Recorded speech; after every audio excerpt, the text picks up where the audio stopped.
বাস্তবিক পক্ষে আপনারা এটা জানেন যে ত্রিপুরা রাজ্যে সরকার যখন ছিল তখনই গ্রামাঞ্চলের বিদ্যুতের সম্প্রসারণের জন্য একটা উদ্যোগ নেয়।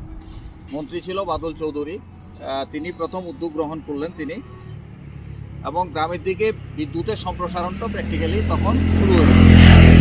পরবর্তী সময় বিদ্যুৎ মন্ত্রী এলেন মানিক দে। আমাদের রাজ্যে তখন ওই ধরনের টাকা নেই যে বিদ্যুতের ডেভেলপমেন্ট করতে পারবে।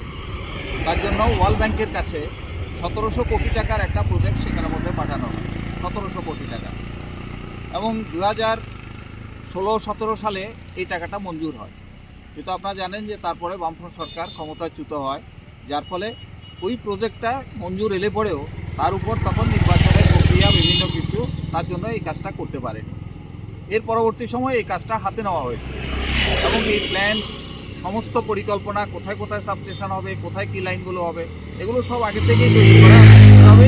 ওয়ার্ল্ড ব্যাংকের কাছে সেই টাকা পাঠানো হয়েছে। এখন ওয়ার্ল্ড ব্যাংকের কাছে শুধুমাত্র বিলোনিয়ার জন্য প্রজেক্ট পাঠানো হয়েছে তা না, এটা সারা রাজ্যের বিদ্যুতের ডেভেলপমেন্টের জন্য এই প্রজেক্টগুলো সেখানে পাঠানো হয়েছিল। এখন এই কাজ করতে গিয়ে আমরা একটা ভুতুরে কাজ সেখানের মধ্যে দেখলাম।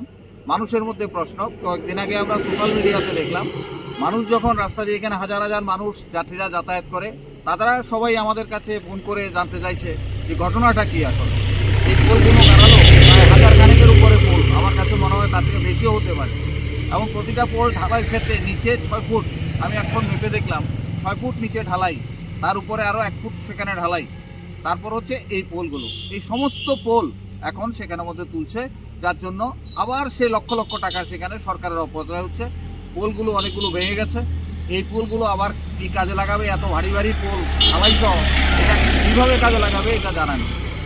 আমরা যেটুকু খোঁজ নিয়ে দেখলাম যে পাওয়ার গ্রিড এই কাজটা করছে, এবং পাওয়ার গ্রিডের এই কাজটা করার ক্ষেত্রে সরকারের দপ্তরগুলোর সঙ্গে কোনো সম্পর্ক, অর্থাৎ নিজেদের মধ্যে কোনো আন্ডারস্ট্যান্ডিং সেখানে নেই। এই যে উপরে আরেকটা তার সেখানে দেখছেন, অলরেডি সেই লাইন আগেই হয়ে গেছে, সেখানের মধ্যে, এবং তার থেকে 66 কেবি যে লাইন, সেই লাইনও সেখানের মধ্যে হয়ে গেছে। এখন এই লাইনটা যদি হয়, এটা পাওয়ারফুল লাইন আরও, এবং এটা হয়ে গেছে কেবল দিয়ে, উপরে যে লাইনটা হয়েছে বরপত্রী থেকে সবটা হচ্ছে কেবল দিয়ে। কারণ হচ্ছে এটাতে পাওয়ার বেশি, যে কোনো সময় কাজ করতে গেলে পরে 11 কেবির কাজ যদি করতে যায়, 33 কেবি অটোমেটিক তাকে টানে, যে কারণে এই লাইনগুলো খুব রিস্কি, যার ফলে এই এসটি লাইন যেগুলো আছে সেগুলোর ক্ষেত্রে এখানে ওপেন যদি হয়, এই লাইনটা আরও ডিস্টার্ব সেখানের মধ্যে হবে। অথচ এই দপ্তর জানেই না যে এখানের মধ্যে অলরেডি সেখানের মধ্যে কেবলের লাইন অলরেডি সম্প্রসারিত হয়ে গেছে।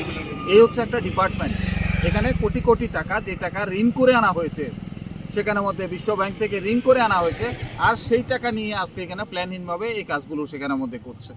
এখানে এক্স এমএলএ আমাদের সুধন দাস, উনি আজকে আমাকে বললেন যে এটা কি হচ্ছে এখানে ভুতুরে কাজ। এই জন্যই আজকে আমরা এখানে পরিদর্শনে এলাম, এগুলো দেখলাম। আমরা নিশ্চয়ই দপ্তরের কাছে আমরা নিয়ে যাব, বিধানসভায় আমরা নিয়ে যাব, যে এইভাবে সরকারের টাকা, কোটি কোটি টাকা, যেখানে গ্রামাঞ্চলে দুটো খুঁটি দিয়ে সাহায্য করতে পারে না। মানুষকে বিদ্যুৎ নিতে গেলে পরে একটা খুঁটি কিনে নিতে হয়, তার কিনে নিতে হচ্ছে মানুষের, চিৎকার করে খুঁটি পাচ্ছে না, সাবস্টেশন পাচ্ছে না, এই ট্রান্সফর্মার পাচ্ছে না বিদ্যুতের লো ভোল্টেজ দূরীকরণের জন্য, আর সেখানে সরকারের এই কোটি কোটি টাকা এইভাবে নষ্ট হচ্ছে। এটা স্বাভাবিকভাবে মানুষের সমালোচনার মধ্যে এসছে, এই জন্যই আমরা এসেছি আজকে এই জিনিসগুলো দেখার জন্য।